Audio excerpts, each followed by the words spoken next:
O evangelho puro e simples. Leva a vida por onde ela passa. A Rio pra nós é viver em família. A Rio pra mim é exercitar o amor. Viver o verdadeiro evangelho. A Rio pra mim é cuidado. Pra mim é missão. A Rio pra mim é serviço. A Rio para mim é o aconchego para aqueles que precisam de carinho e acolhimento. Amém.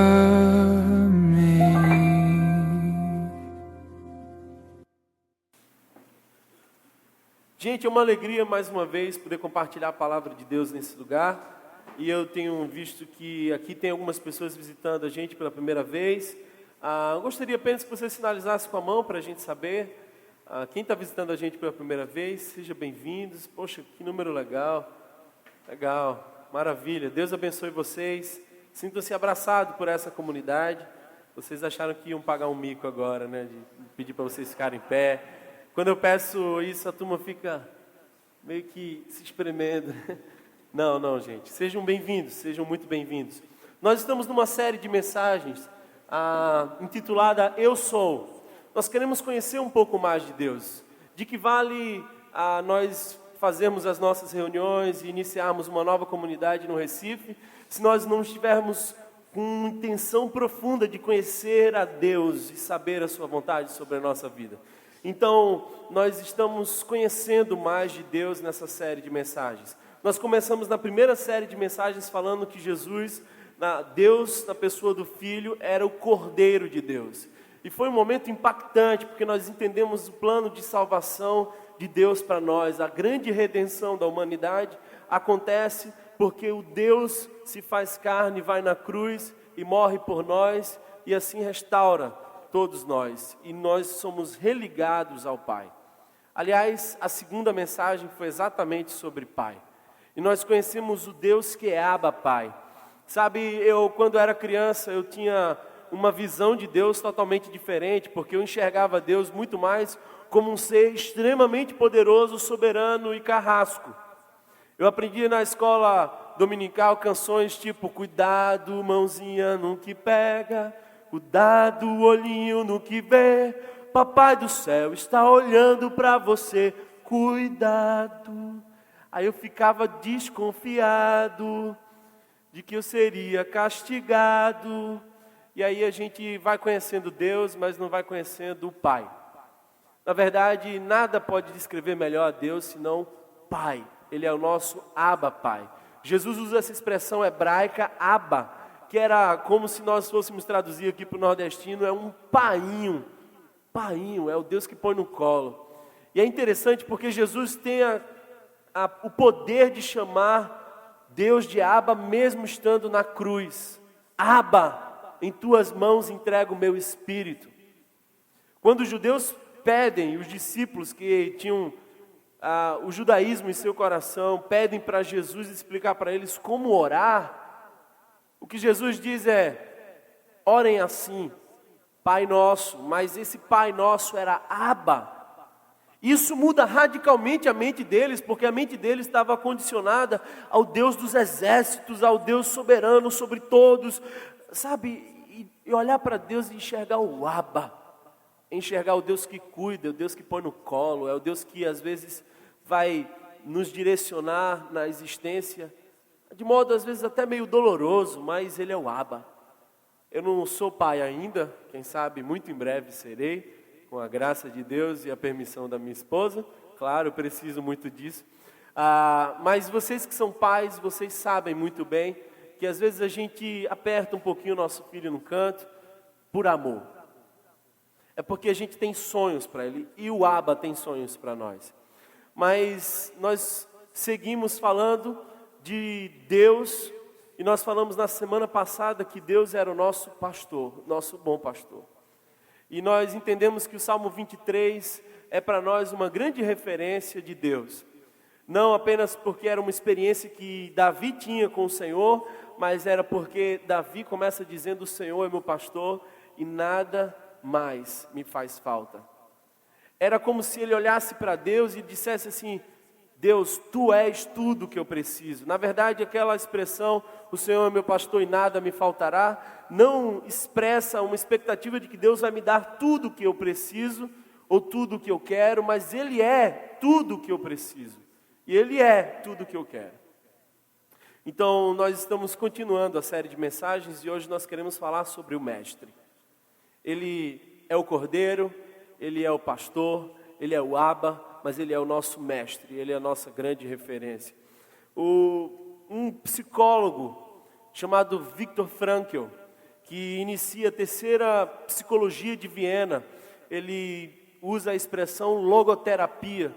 Ele escreve um livro que, intitulado em português, ficou Em Busca de Sentido. Esse livro ele escreveu a partir da experiência nos campos de concentração. Então, Viktor Frankl, ele foi mais um refugiado e foi experimentar a dor do campo de concentração. E o que acontece é o seguinte, é que em determinado momento, quando a dor já era extrema, não havia mais condição de vida humana naquele espaço, as pessoas haviam perdido os seus parentes por completo, todas as suas referências se foram, ele começa a olhar para algumas pessoas e diz assim, o que faz essa pessoa querer viver? Por que essa pessoa não se entrega e se larga na vida e por que ela não morre? Sabe, essa é a grande pergunta, todo mundo da existência está em busca de sentido. Todos estão querendo uma razão para viver. Aliás, um filósofo existencialista disse certa vez que a grande pergunta da vida não é por que vivemos. A grande pergunta da vida é por que não morremos. Porque o suicídio seria, nesse caso, eu estou falando de um filósofo bastante pessimista, existencialista, pessimista, mas ele diz assim, por que a gente ainda insiste em continuar vivo? Nós estamos buscando sentido.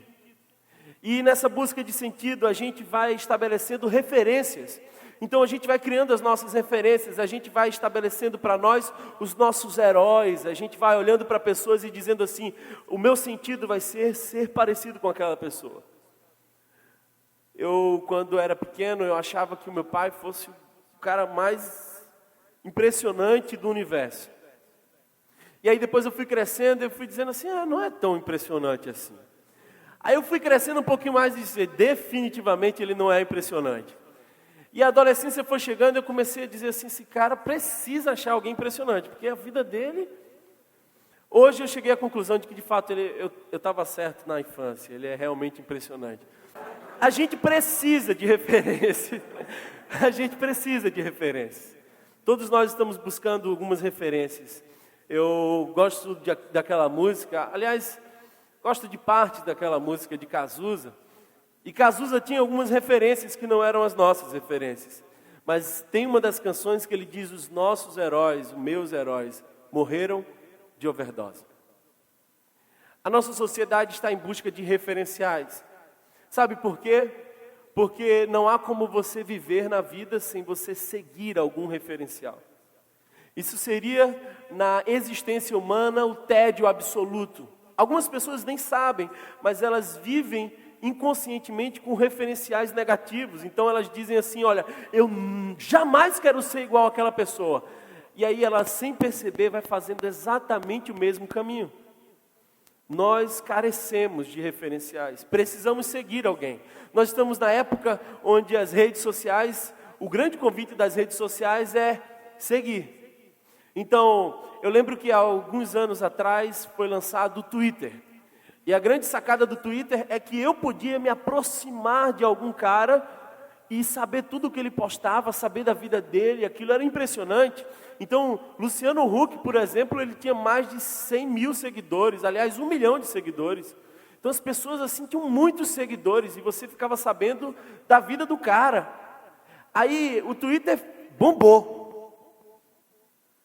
Daqui a pouco, a gente descobriu que era possível estar ainda mais perto. E aí surgiu o Instagram. Observou minha pronúncia? Instagram. Eu treinei isso em casa. O Instagram, a grande sacada do Instagram é que além de você poder escrever como você pode escrever no Twitter, você pode postar uma foto. Então tá lá o cara, o artista, a pessoa, a nossa referência, ele tá lá, e aí a gente vê o que ele comeu, a gente vê a pizza, a gente vê a sobremesa dele, a gente vê a foto dos filhos, a gente entra dentro da casa do cara, e a gente está sempre mais perto do cara, e a gente está sempre seguindo pessoas, e o mais legal disso tudo é que a gente pode seguir várias pessoas. Então a gente pode seguir muita gente, e a gente acaba se perdendo, porque é muito perigoso a gente seguir algumas pessoas. Eu estava lendo, esqueci exatamente o nome da pessoa, mas houve um americano que saiu com alguns seguidores e veio para aqui, para a América do Sul, mais precisamente para a Amazonas, e criou uma seita para ele, e isso tudo terminou num suicídio coletivo. Porque às vezes é perigoso a gente seguir algumas pessoas. Nossas igrejas estão cheias de pessoas que jamais deveriam ser seguidas. Infelizmente, muita gente tem padecido hoje porque as referências não são boas. Agora eu quero dizer para você o seguinte, é que Deus é para nós o grande referencial na pessoa do seu Filho Jesus. Então, há uma demanda subjetiva, a tentativa humana de encontrar na transcendência uma resposta para as questões da vida. Todos nós, precisamos dessas referências. Santo Agostinho disse certa vez uma coisa que eu acho interessante. Ele diz, o homem não sai dos confins do próprio ser para se afundar no nada, mas sai de si para lançar-se em Deus, o qual é o único ser capaz de levar o homem à perfeita e perene realização de si mesmos. Então nós vivemos numa sociedade que está querendo se autorrealizar, mas isso jamais pode acontecer, porque se ele é um ser finito e faz coisas finitas, como pode experimentar a plenitude? A plenitude só pode ser vivida em Deus.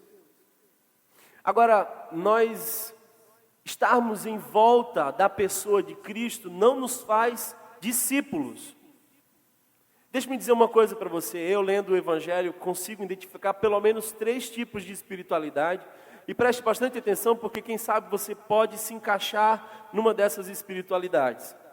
A primeira espiritualidade são a dos consumidores. São os consumidores da fé. João 6, versículo 26, é a exata expressão disso. Jesus multiplica o pão e o pessoal fica impressionado com aquilo, porque eram só alguns pães e peixes, mas a multidão inteira se alimentou. E aí depois daquilo Jesus diz, agora que vocês já estão de barriga cheia, vão embora, eu vou me afastar, vou pegar um barco, vou para um outro lado. Isso acontece. Só que quando Jesus volta, o pessoal está ali esperando Jesus, e aí Jesus diz assim, o que vocês estão fazendo aqui? Aí a pessoa, não Jesus, a gente estava procurando você, porque a gente está querendo ficar contigo. Aí Jesus diz, ficar comigo? Aí os olhos do Senhor que sondam o nosso interior, que conseguem discernir as nossas vontades, Jesus olha para aquelas pessoas e diz assim, vocês não querem ficar comigo. Vocês querem ficar com um milagreiro. Vocês estão aqui porque eu multipliquei pães e peixes. Eu fiz milagre, vocês viram a facilidade que é ter um Deus. Agora quer saber de uma coisa? Não tem pãozinho nenhum, nem francês, nem doce. Vocês vão para casa ou me aceitem como o pão vivo que desceu do céu. E aí ele começa a descrever no capítulo 6 de João que ele é o pão vivo. E era como se ele estivesse dizendo assim para o pessoal, olha, vocês estão querendo o que eu posso fazer, mas eu quero que vocês desejem a mim pelo que eu sou o pão vivo. Aí o pessoal começa a olhar para Jesus e diz assim, que sinais tu pode nos dar? Porque Moisés tinha o maná. Aí Jesus, me desculpe a expressão, entre aspas, nordestinamente, ele ficou invocado. Ele falou assim, não tem sinal nenhum para vocês, eu sou o pão vivo, e quem não quiser, que siga a sua história. E o que acontece, ele começa a pregar um discurso tão duro, dizendo que ele era aquilo que as pessoas precisavam, e não o milagre que eles podiam fazer, que a turma começa a ir embora, porque consumidores não permanecem sem milagres, consumidores não permanecem quando os favores não lhes caem no colo. E todo mundo vai embora. Aí ficam os discípulos, ele olha para os discípulos e diz assim, olha, vocês querem ir também? Vocês estão a fim de ir embora? Fique à vontade. Aí Pedro sai com uma expressão que eu acho maravilhoso. Eu me identifico muito com Pedro, porque Pedro fala muita besteira, mas às vezes fala uma coisa boa. E Pedro falou assim: para onde iremos, Senhor? Se só Tu tens as palavras de vida eterna. Essa é a grande diferença. Eu acho que também em volta de Jesus existem os simpatizantes.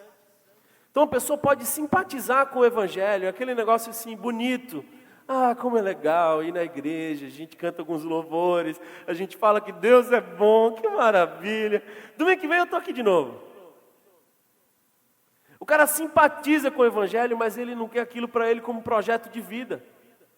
Quer ver um exemplo disso? É Nicodemos. Nicodemos vai, porque ele estava interessado em Jesus. Ele queria saber o que Jesus estava fazendo e por que fazia o que fazia. Então ele chega para Jesus, e ele não chega nas luzes do dia, ele chega na escuridãozinha da noite. Ó, Jesus, queria falar contigo. Diga, Nicodemos. Não, é que eu vi o que tu fazes e não pode ser outra coisa senão Deus. Aí Nicodemos, que era, a palavra Nicodemos é a cara do povo. A maioria das pessoas simpatizam com o Evangelho. Só que elas não estão dispostas a ir além da simpatia. Aí Jesus começa um discurso que eu acho também um discurso muito forte, muito forte. Porque o cara está dizendo assim: olha, eu admiro você, viu, Jesus? Você é incrível. Você faz o que você faz. O pessoal está dizendo isso aqui, até que é o Beelzebub, sei lá, mas eu acredito que você é de Deus. Aí Jesus, em vez de dizer assim, se eu estivesse lá, eu diria: ah, cara, obrigado, vem caminhar com a gente. Quem sabe você começa a olhar para mim e achar que além de ser, de eu fazer coisas de Deus, eu sou Deus. Aí Nicodemos fala assim: se você não nascer de novo, você não entra no reino do céu. É uma boa história. Aí o cara que era teólogo em Israel fica, eu nascer de novo, a minha mãezinha já está tão velhinha aqui, não aguenta a bichinha. Aí ele disse: não, é não nascer da água e do Espírito. Jesus parece que não faz muita questão de ter um cara tão popular como Nicodemos, porque aquilo que movia o coração de Nicodemos era só a simpatia. Quer ver um outro exemplo disso? O jovem rico. O jovem rico se aproxima de Jesus e ele mostra o total interesse, porque os simpatizantes às vezes se aproximam de Jesus, eles não vão além disso. Aí o jovem rico diz assim: olha, o que eu posso fazer para ter a vida eterna?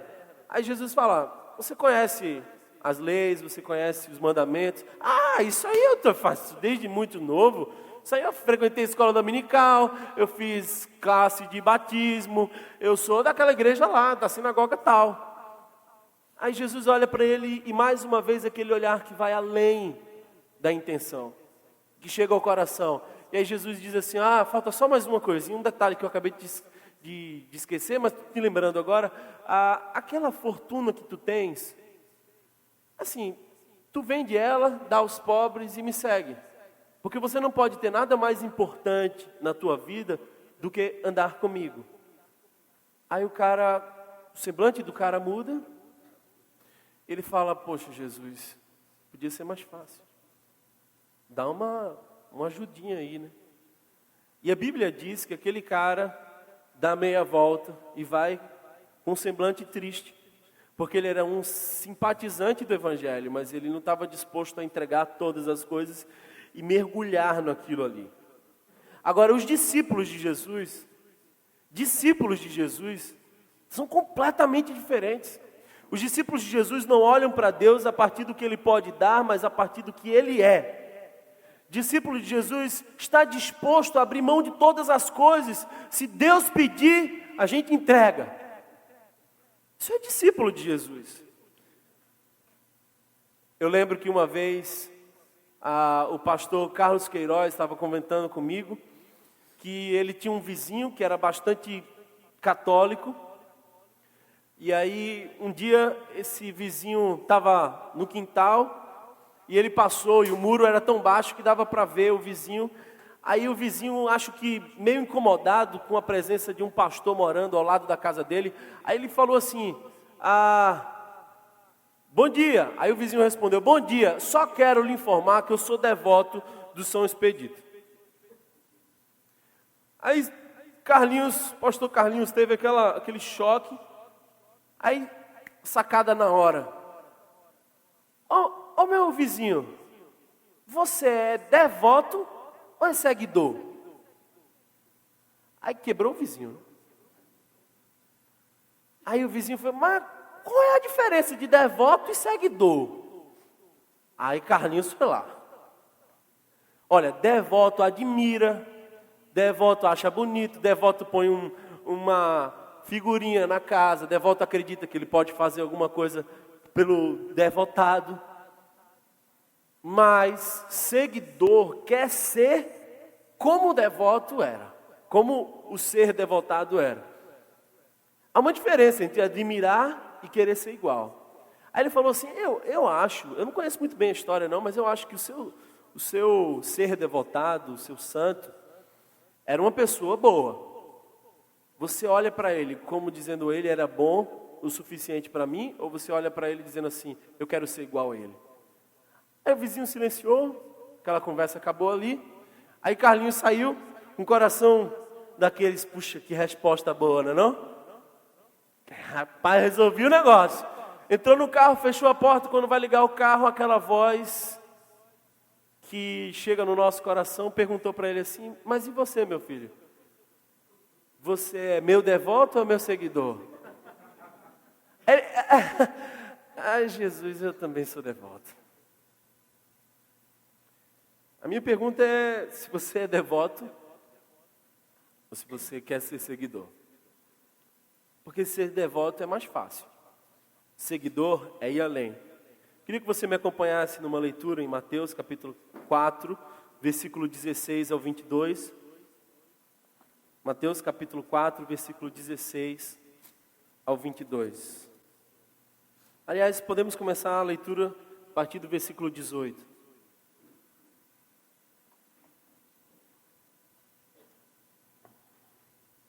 Andando à beira do mar da Galileia, Jesus viu dois irmãos, Simão, chamado Pedro, e seu irmão André. Eles estavam lançando as redes ao mar, pois eram pescadores. E disse Jesus, sigam-me, e eu os farei pescadores de homens.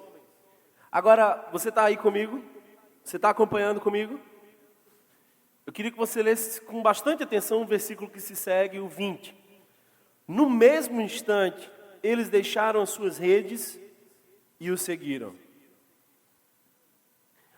Eu queria que você imaginasse essa cena agora.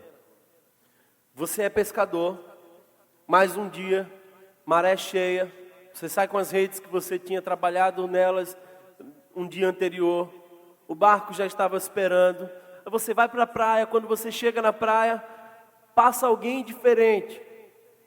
E essa pessoa era um rabino novo, ninguém conhecia muito a sua fama ainda, ele estava apenas iniciando o seu ministério como rabino. E esse cara olha para você no meio do trabalho, no meio do expediente, e fala assim, ó, segue-me e eu vos farei pescadores de homens. Qual seria a sua atitude? Qual seria a sua reação? Sinceramente, eu olharia para ele e dizia assim, meu irmão, esse bicho está noiado. Ele quer que eu deixe meu trabalho, as minhas redes, o que eu faço para seguir ele. Eu fiquei tão invocado com essa decisão, e esse versículo deixaram instantaneamente, algumas versões dizem imediatamente, as redes e o seguiram. Eu queria realmente saber por que os discípulos fizeram como fizeram, deixaram tão automaticamente tudo, não, deixa, não dá tempo de guardar nada, vamos embora. Por quê? Eu fui estudar um pouco a história. Eu queria dizer para vocês alguns detalhes da cultura que está envolvendo esse texto. A primeira coisa que você precisa saber é que nesse momento, a parte mais importante da educação, aliás, onde o sistema educacional se fundava, era na Torá. A Torá são os 5 primeiros livros, também conhecido como Pentateuco. E esse era o completo enfoque educacional daquele sistema. O nome Torá também pode significar o caminho. E o fato é que as crianças eram, a partir dos 6 anos, incentivadas e matriculadas numa escola que funcionava nas sinagogas. E o que elas iam estudar? Matemática, química, física, biologia? Não, nada disso. Elas iam estudar a Torá. Então, a partir dos 6 anos de idade, dos 6 aos 10, elas eram matriculadas numa escola chamada Beit Sefer. E dos 6 aos 10, elas iam estudar e memorizar toda a Torá. Agora imagine você chegando naquela época com uma criança de 10 anos na rua e você começa a fazer perguntas e aí essa criança começa a responder, porque lá no Gênesis capítulo tal, versículo tal, porque em Êxodo tal e tal, você ia se surpreender. Mas foi exatamente isso que aconteceu, porque aos 12 anos de idade, Jesus vai numa das festividades locais e ele é esquecido, porque ele fica tão entretido discutindo com os teólogos, que as pessoas esquecem Jesus. E como é que Jesus estava discutindo? A gente acha que é porque ele recebeu a teologia de Deus ali instantaneamente. Não, é porque era comum se estudar naquela época a Torá. Agora, a função da Torá era memorizar, a função da Beit Sefer era memorizar a Torá. Quando isso acontecia, os rabinos chegavam e escolhiam os melhores dos melhores. Então imagina que você chega numa sala, ciclano de tal, beltrano de tal e fulano. Vocês vão passar por uma segunda fase, uma segunda escola. Os demais, voltem e aprendam o ofício de seus pais. Vão trabalhar com suas famílias. Então, os melhores dos melhores iam para uma outra escola chamada Beit Talmud. E ali eles iam estudar dos 10 aos 15 anos, não somente a Torá, mas toda a escritura do Antigo Testamento. Ou seja, imagina só, de Gênesis a Malaquias, eles tinham aquilo memorizado em seu coração e completamente gravado as interpretações de tudo aquilo. Aí depois de 15 anos de idade, o professor voltava na sala e falava, olha, ciclano, beltrano, isso aqui também, vocês seguem em frente. Os demais, vocês voltem para a casa dos seus pais, aprendam alguma profissão. Se o seu pai for pescador, você vai ser pescador. Se o seu pai for marceneiro, você vai ser marceneiro. Mas o que vocês fizeram aqui é suficiente. Só os melhores dos melhores seguem em frente. A expressão talmidim, que é discípulos, é a expressão hebraica no plural para discípulo, surgia nesse exato momento. Porque na terceira escola, chamada Beit Midrash, dos 15 anos em diante, eles iam pedir aos mestres para que lhes ensinassem como eram as suas interpretações. Agora aqui cabe um detalhe interessante. Cada mestre, cada rabino tinha sua própria interpretação da Torá e do Antigo Testamento. E existiam escolas. Então, o Talmidi, ou os Talmidins, iam para os mestres, batiam na porta dos mestres e diziam assim, eu posso ser o seu discípulo.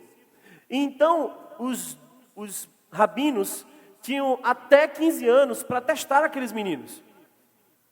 Investir neles, ver ele assim, vale a pena, esse aqui dá para ser discípulo, esse também pode. Muito inteligente, por sinal, esse é muito bom. Os demais voltavam para casa. Então, ser discípulo de um rabino era um privilégio de poucos. Ser discípulo era um grau maravilhoso, um presente. E o que acontece é que Jesus, aos 30 anos de idade, quando se podia começar a ensinar, ou seja, você só podia ser rabino a partir dos 30 anos de idade, na cultura judaica, era ali que se dava a sua maioridade real.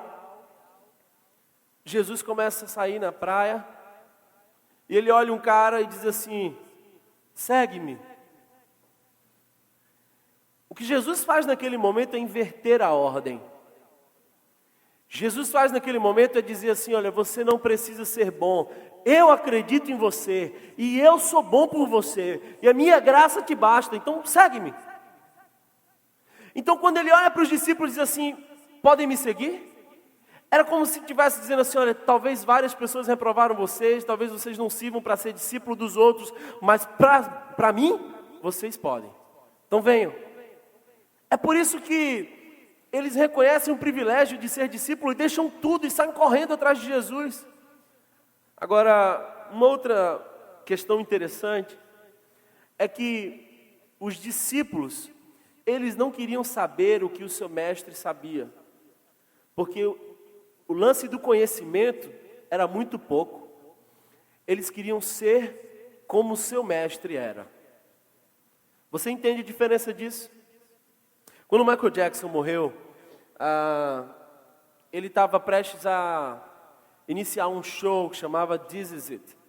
E aquele show tinha sido gravado, os ensaios, estava sendo tudo programado quando a morte dele interrompeu a sua turnê. E meses depois lançaram um filme sobre os ensaios de Michael Jackson. Eu não sei se você viu esse filme, mas houve um trecho desse filme que me chamou muito a atenção, que foi a seleção dos bailarinos de Michael Jackson. A seleção dos bailarinos de Michael Jackson era profunda, era difícil. Os milhares de bailarinos do mundo inteiro iam fazer o processo seletivo e não era fácil passar. Porque Michael Jackson era um grande bailarino. Além de um grande cantor, ele era um grande músico, ele era um ser, talvez, da cultura pop, o músico mais completo de todos. Até hoje, eu vou para o espelho, vez por outra, e tento fazer o moonwalk, mas eu não consigo.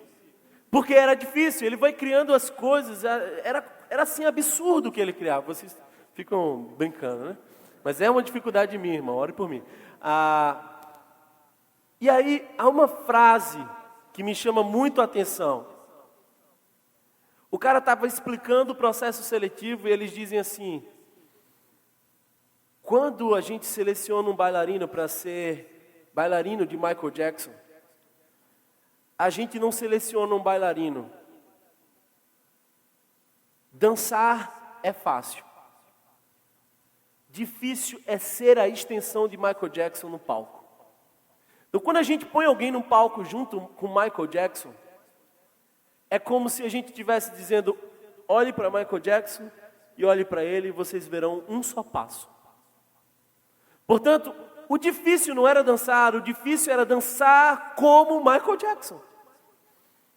Quando Jesus escolhe os seus discípulos, Jesus não segue essa ordem do dizer, esses eu sei que pode ser igual eu. O olhar do Rabino Jesus não estava na competência daquele cara, o olhar do Rabino Jesus estava na competência do mestre em fazer discípulo. Eu não sei se vocês assistiram um filme que chama, não lembro mais o nome do filme, eu acho que é Deus, o Filho de Deus. A gente foi para o cinema e esse filme é muito legal. Eu queria muito que vocês vissem esse filme. No final desse filme a gente foi cheio do Espírito Santo, foi lá para frente, começou a pregar, a gente faz umas coisas meio pentecostais, mas uma parte legal desse filme é quando eles começam a fazer a cena de Jesus chamando os discípulos. E aí, uma das cenas é que sabe que tem crente que é muito chato, aí vê a novela da Record e fica dizendo assim, mas não está igual a Bíblia. Meu irmão, se você quer igual a Bíblia, você lê a Bíblia, ali é novela. Então dá uma enfeitadinha, né? Enfeitadinha faz parte. Aí nesse filme também dá uma enfeitadinha, e eu acho muito linda a enfeitadinha, porque era como se Pedro estivesse dizendo assim, mas Jesus, tu está nos chamando para quê? Aí Jesus olha para ele com aquela voz, Jesus no filme era muito bonito, e fala assim, para transformar o mundo. Aquela frase ficou tão forte no meu coração, porque é exatamente isso. Jesus chama seus discípulos para transformar o mundo. Agora, uma outra coisa que talvez você não saiba, é que a interpretação de cada rabino acerca da lei era chamada gema, ou jugo. Então, naquela época existiam rabinos que olhavam para a lei e o jugo deles era muito pesado. Aí certa vez Jesus está conversando com seus discípulos e diz assim, vinde a mim todos que estáis cansados e sobrecarregados, e eu vos aliviarei. Aprendei de mim, e o meu jugo é suave. O meu jugo é suave. Nós estaríamos completamente perdidos sem o jugo suave do Senhor Jesus. E o jugo é suave para nós porque foi pesado para eles. Quando Jesus nos chama para ser discípulos, Jesus está acreditando em nós. Ele está dizendo assim: olha, Wellington, eu sei que você um dia pode ser a extensão de mim mesmo em sua sociedade. Olha, Isabel, quando eu te chamei para ser minha discípula, eu sei que eu posso fazer de você parte de mim na sociedade. Então nós temos uma missão, e a nossa missão não é saber o que Jesus sabia, é ser como Jesus era. E eu acho que a pergunta que fica é: diante de uma sociedade onde tanta gente fala de Jesus, tanta gente pronuncia o nome de Jesus à torta e à direita, se você quer ouvir falar de Jesus, você só precisa ligar a televisão. Quem são os que de fato seguem a Jesus? Quem são esses que seguem a Jesus de verdade? Eu tenho dito o seguinte: a nossa sociedade hoje não precisa mais ouvir falar de Jesus. E calma, não se choque com o que eu vou dizer. Às vezes a gente chega num país, principalmente no Oriente Médio, e a gente interpela uma pessoa na rua e diz assim: olha, você já ouviu falar de Jesus? Ela pode falar assim para você: não, quem é Jesus? Mas se você chegar em qualquer lugar do Brasil, não vai haver uma só pessoa que diga para você: Jesus? Não, eu conheço Coca-Cola, é um refrigerante. Todo mundo aqui já ouviu falar de Jesus. A questão não é ouvir falar de Jesus, é ver Jesus. Eu acho que a gente tem pregado aos ouvidos, mas está na hora de a gente pregar aos olhos.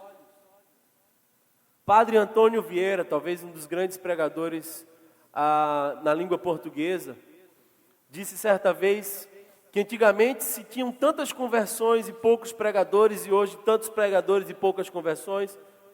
Por que se dá? E na tentativa de responder essa pergunta, ele acaba dizendo o seguinte: é porque antigamente se pregava aos olhos e hoje se prega aos ouvidos.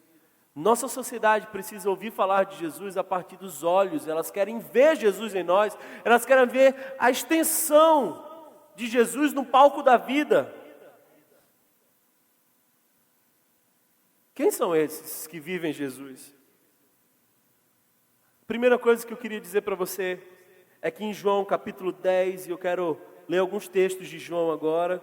João capítulo 10, versículo 27, diz o seguinte: as minhas ovelhas ouvem a minha voz, eu as conheço e elas me seguem. As minhas ovelhas ouvem a minha voz, eu as conheço e elas me seguem. Deixa-me dizer uma coisa: se você quer ser seguidor de Jesus, você precisa saber exatamente quem Ele é. Tem muita gente achando que Jesus é apenas um ser iluminado, tem gente achando que Jesus é apenas uma boa referência e põe Jesus do lado de Gandhi, de Martin Luther King. Jesus é Deus. E eu quero afirmar para vocês hoje que Jesus é a pessoa mais fascinante que já pisou o chão do planeta Terra. Sua vida é um milagre dinâmico. Do berço à sepultura, foi irrepetível a sua existência. Jesus é Deus com cara de homem, e homem com coração de Deus. Olhando para Jesus, a gente vê quem Deus é e quem o homem deve ser. Ele é a nossa grande referência. Eu gosto de uma expressão que diz assim: se alguém está em Cristo, é nova criatura. É porque quando a gente está nesse lugar que chama Cristo, nós somos completamente regenerados. Então Jesus tem o poder de nos regenerar. Ele é a síntese perfeita do divino e do humano. Às vezes a gente acha que uma coisa é uma coisa, outra coisa é outra coisa. Isso é profundo. Mas nesse caso, uma coisa é uma coisa e outra coisa pode ser aquela coisa também. Porque Jesus, ele é plenamente 100% homem. Jesus é plenamente 100% Deus. Esse é o paradoxo. Quando Jesus olha para o Pai, ele diz assim: eu e o Pai somos um. Quem vê a mim, vê o Pai, respondendo a pergunta que Filipe tinha feito. Então nós precisamos, se nós queremos seguir Jesus, nós queremos entender que é necessário essa mudança de mente. A gente precisa olhar para Jesus como sendo o centro de todas as coisas. Sabe de uma coisa, irmãos? A Bíblia não foi escrita para dizer o que é que a gente precisa fazer. A Bíblia foi escrita para dizer o que Ele fez por nós. A Bíblia não é ao meu, ao seu respeito. A Bíblia é a respeito do Senhor Jesus. Ele é o ápice de todas as coisas. Mas Gênesis aponta para Ele, Êxodos aponta para Ele, Levíticos aponta para Ele. Tudo aponta para Cristo. Cristo em nós é a esperança da glória. Nós queremos ser achados em Cristo. Cristo é para nós muito mais do que apenas uma referência. Cristo é o nosso lugar de refúgio. Quando o salmista Davi dizia: eu achei refúgio, ele falava das cidades de refúgio. Deixe-me dizer uma coisa para vocês. Ele sabia o que era ser perseguido, ele sabia o que era ser acusado. E aí quando ele entrava na cidade de refúgio, ninguém podia alcançá-lo. Cidades de refúgio eram lugares onde as pessoas estavam protegidas. Em Cristo, eu e você estamos no lugar de refúgio, nós estamos protegidos e em Cristo nós somos salvos. Agora, seguir Jesus é a contracultura do tempo presente. Nossa sociedade convida a um lado, Jesus convida a outro. É andar na contramão de tudo. Uma segunda coisa que eu gostaria de dizer para vocês, que aqueles que seguem Jesus são apaixonados pela mensagem do Evangelho. Não dá para você seguir a Jesus e você não amar a palavra. Certa vez Jesus está com seus discípulos e eles perguntam assim: quem vocês dizem que eu sou? Aí Pedro diz: tu és o Cristo, Filho do Deus vivo. Pedro sabia quem Cristo era. Mas em seguida Pedro diz assim: para onde nós iremos? Se só tu tens as palavras de vida eterna. A gente ama Cristo, a gente ama a palavra de Cristo. A minha pergunta hoje para você é: quanto amor você tem pela palavra de Cristo, pelo Evangelho? Há uma canção que eu amo, diz assim: sim, eu amo a mensagem da cruz. Até morrer eu a vou proclamar. Eu aprendi essa canção quando eu era muito menino. Aprendi essa canção quando eu era uma criança sentada no banco da igreja. E eu ficava pensando como é que alguém pode amar a mensagem da cruz. Porque cruz é, sabe, sangue, é dor. Aquilo é tão grotesco. Aí depois eu fui entendendo que naquela dor eu fui sarado. Pelas pisaduras do Senhor Jesus eu fui sarado. E o castigo que nos traz a paz estava sobre Ele. Na cruz, a nossa vida foi radicalmente transformada. E Paulo chama isso de metanoia. Minha mente mudou completamente quando eu tinha 16 anos e eu entendi a mensagem da cruz. A minha mãe andava com a mão na cabeça para um lado e para o outro, dizendo: meu filho, o que é que eu vou fazer agora? Mas só precisei encontrar a mensagem da cruz. E aquilo tudo foi radical para mim. Eu amo a mensagem da cruz. Para onde irei, Senhor, se só Tu tens as palavras de vida eterna?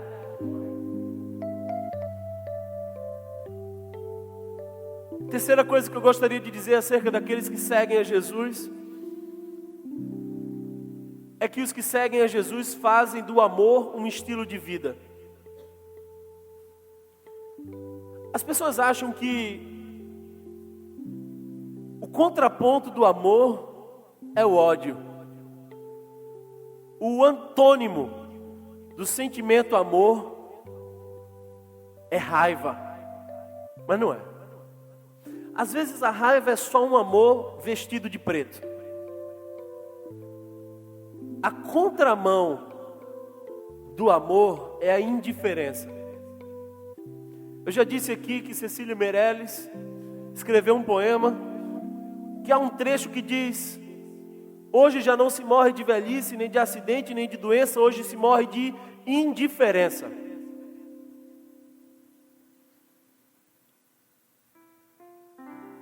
João capítulo 13, versículo 35. Jesus está com seus discípulos e ele fala uma coisa que para mim é o crachá da vida cristã. Sabe, às vezes a gente põe um crachá, como por exemplo o pessoal da integração usa um crachá para você saber que é eles que você procura para qualquer coisa. Sabe qual é o crachá da vida cristã? Onde as pessoas olham e dizem: eita, é cristão. Eita, esse conheceu Jesus. O crachá da vida cristã é o amor. João 13, 35 diz: nisto conhecereis que sois meus discípulos. Nisto conhecereis que sois meus discípulos, se vos amardes uns aos outros. Não dá para dizer eu sigo a Jesus se você não ama como Jesus amava. Esse é o convite mais radical de todos. Santo Agostinho disse certa vez que o resumo da lei era: ame e faças o que queiras. Porque quem ama, quem realmente ama, está liberto para viver o amor. Porque por amor a gente não peca. Madre Teresa disse certa vez uma frase que me deixou pensativo durante um bom tempo. Ela disse: no final de nossas vidas, não seremos julgados pelos muitos diplomas que recebemos, por quantos dinheiros fazemos ou por quantas grandes coisas realizamos. A minha adolescência foi uma adolescência que eu ouvi muitas vezes: você precisa ser alguém na vida. Como se eu fosse uma coisa. E ser alguém na vida era o quê? Entrar numa faculdade, comprar um carro, ter uma casa. Era ou não era? Então você é alguém na vida a partir do que você tem ou realiza. Aí Madre Teresa diz: seremos julgados no final da nossa vida pelo eu tive fome e você me deu de comer. Eu estava nu e você me vestiu. Eu não tinha casa e você me abrigou. E aí Jesus termina isso tudo respondendo àqueles que disseram: Senhor, quando foi que isso aconteceu? Cada vez que você faz a um dos meus pequeninos, você faz a mim. Quem segue Jesus tem o amor como um grande estilo de vida. Está na hora de a gente viver o amor e pregar aos olhos da nossa sociedade. Dom Helder Câmara é uma pessoa culturalmente tão representativa para nós. Ele escreveu uma coisa que eu acho também muito bela. Diz: queres trabalhar na missão sagrada de amorizar o mundo? Você quer fazer isso? Sai de ti mesmo ao encontro dos irmãos sem excluir ninguém. Não guardes em teu coração nem sombra de travo. Convence-te para sempre de que neste mundo há muito mais fraqueza do que maldade. Convence-te de que, se é verdade que a bondade não resolve tudo, não é a violência que vai resolver. Convence-te de que o egoísmo torna impossível a felicidade. Sabe por que casais se separam? Egoísmo. Sabe por que irmãos deixam de se falar? Egoísmo. Sabe por que as pessoas não querem mais vir à igreja, não querem mais ouvir falar de Cristo? Por conta do nosso egoísmo, de nossa indiferença. Por último, eu gostaria de dizer, irmãos, que aqueles que seguem a Jesus olham para Jesus como um mestre. Sabem que estão em missão no mundo. Eles sabem que estão em missão no mundo. João capítulo 20, versículo 21 diz o seguinte: assim como o Pai me enviou, eu também vos envio. Jesus estava numa missão aqui na terra. E assim como o Pai enviou a Ele, Ele disse a cada um de nós: eu também vos envio. João 15, 8 diz: nisto é glorificado meu Pai, em que deis muito fruto, e assim vos tornareis meus discípulos. Sabe o que Deus espera de nós? Sabe o que Deus espera de nós, irmãos? Frutos. Frutos. Deus olha para nós cheio de expectativas e diz: onde estão os frutos? Ontem eu estava no carro com uma pessoa e ela disse assim: Thomas, eu ainda não sei se eu fui escolhido por Deus ou se eu escolhi a Deus. Eu disse: lá vai teologia para cima, meu Deus, arminianismo, calvinismo, esse negócio todo. Aí eu disse: quer saber de uma coisa? Vamos responder com a palavra. João capítulo 15, versículo 16. Jesus está diante dos discípulos e diz assim: não fostes vós que escolhestes a mim, eu vos escolhi a vós, e vos nomeeis, para que vades, dei fruto, e que o vosso fruto permaneça. Talvez você começou a frequentar a Igreja Rio, talvez você até decidiu caminhar com Jesus, mas no seu coração havia uma sensação de que em algum momento você ia desistir da caminhada, que parecia difícil para você, que parecia até impossível aos seus olhos. Eu quero dizer para você hoje: o jugo de Cristo é suave e o fardo é leve. E que Deus espera que nós tenhamos frutos e que esse fruto permaneça. As árvores têm o seu tempo.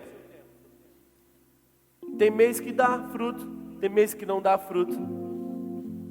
Mas discípulos de Jesus são como árvores plantadas junto aos ribeiros de água, que dão o seu fruto todo o tempo. Qual é o fruto do cristão? É que quando ele passa pela provação, ele louva o Senhor. Quando as pessoas o acusam, quando as pessoas, os seus inimigos se levantam, eles oram pelos que os perseguem. Quando eles encontram os aflitos, eles dizem assim: olha, eu tenho mais do que preciso, e esse nada tem, eu abro mão de mim por ele. Discípulos de Jesus olham para a vida dizendo assim: quem eu posso servir? Jesus estava prestes a ser crucificado e ele faz uma ceia com os discípulos. Ele sabia disso. Ele sabia que ele ia morrer. E deixe-me fazer uma pergunta: se você soubesse que você ia morrer, eu tenho certeza que você ia dizer as coisas mais importantes de sua vida naquele momento. Naquele momento, Jesus reúne os discípulos todos numa casa. E os discípulos sentam, porque ali não havia nenhum escravo para lavar os pés, o que era comum naquela cultura. E o que Jesus faz é o seguinte: Jesus vai tirando a roupa, fica só com a parte de baixo, pega uma bacia, uma toalha e começa a lavar os pés uns dos outros. Aquela cena foi tão constrangedora e tão convincente. No final Jesus diz assim: vocês dizem que eu sou mestre, e mestre eu sou.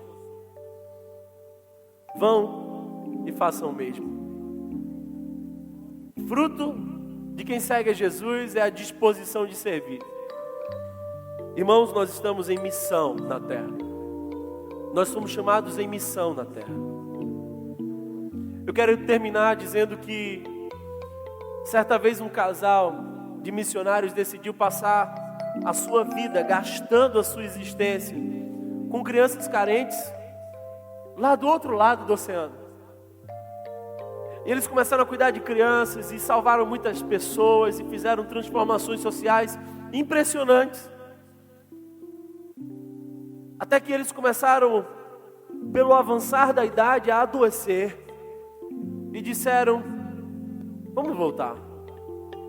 Concordaram de que voltar seria a melhor de todas as opções. Avisaram a igreja. E disseram assim: olha, nós estamos voltando do campo missionário, já estamos com idade avançada. A gente fez o que tinha que fazer. Eles voltaram de navio. E quando o navio começou a se aproximar do porto, eles viram uma banda tocando. Eles viram balões. E eles começaram a dizer: puxa vida, que legal. Tantos anos no campo missionário, mas esse pessoal fez tudo valer a pena, porque esse pessoal está esperando a gente lá fora, com uma festa. Que maravilha! Se apressaram, pegaram suas malas. Quando saíram do navio, Os confetes estavam no chão, a banda havia saído e os balões já não estavam mais. Aquele homem já idoso olha para a mulher e diz assim: olha que absurdo, a gente servindo a Deus tanto tempo, e olha como a gente é recebido de volta. E eles foram para casa angustiados, nervosos, chateados. Até que ele diz assim: olha, eu vou dar uma caminhada, mas fala aí com o seu Deus. Fale com o teu Deus. Como pode a gente não ser recepcionado? Aí ele saiu, quando ele voltou, a senhora dele olhou para ele e falou assim: meu bem, eu conversei com Deus. E Deus me respondeu. Ele disse que nós ainda não chegamos em casa, mas que quando nós chegarmos na nossa casa, na mansão celestial, há uma festa preparada para nós. Ali não será uma banda marcial, mas um coral de anjos. Ali não serão balões, mas toda a eternidade para a gente contemplar. Até o último dia da minha vida, eu quero estar envolvido com a missão de Deus na terra. A minha pergunta para você hoje é: qual é o sentido da tua vida? Eu comecei dizendo que Viktor Frankl escreveu um livro em busca de sentido, e talvez você ainda não tenha sentido para a sua vida. Porque trabalhar para ganhar dinheiro, isso é muito pouco, irmão. Mas a nossa sociedade faz o seguinte: a gente trabalha para ganhar dinheiro, ganha dinheiro para comprar comida, come para ter força para trabalhar, trabalha para comer. Há algo mais nisso tudo. Eu quero dizer para você que o único projeto de vida que no fim das contas realmente vale a pena é ser discípulo de Jesus. E você não merecia o convite, mas hoje Jesus olha para você dizendo: vem e segue-me. Jesus fez esse convite para mais 2 pessoas. E eu acho interessante como essas pessoas responderam. Lucas capítulo 5, versículo 27, conta a história de Levi, também conhecido por Mateus. Mateus era coletor de impostos e estava sentado na porta da coletoria no fim de tarde, quando Jesus vai passando. E o texto dá a impressão para mim de que Jesus nem para. Jesus está vindo com a sua caravana e ele olha para Levi e os olhos vão se encontrando, até que ele olha para Levi e diz assim: vem e segue-me. Vem e segue-me. E Levi olhou assim e falou: eu vou. E o texto seguinte diz: e deixando tudo, o seguiu.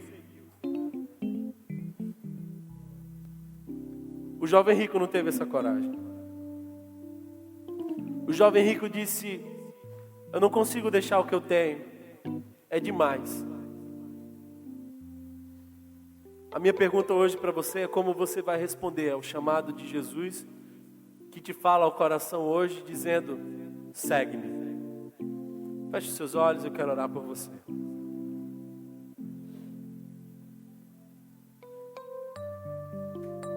Sim, eu amo a mensagem da cruz, porque nela eu tenho redenção, nela eu tenho nova vida. Eu não sei como anda a tua vida, eu não sei o que você tem pensado, como tem vivido, mas eu quero dizer uma coisa: hoje, nessa manhã, Jesus olha para você e diz: filho meu, vem e segue-me. Eu tenho um propósito para você. Eu tenho um sentido para a tua existência. Hoje Jesus está chamando você e dizendo: tudo bem que você tem uma profissão, e isso é muito legal. Tudo bem que você tem uma família, e isso é precioso. Mas o teu projeto de vida acima de todos os outros projetos é ser o meu discípulo, o meu talmidim.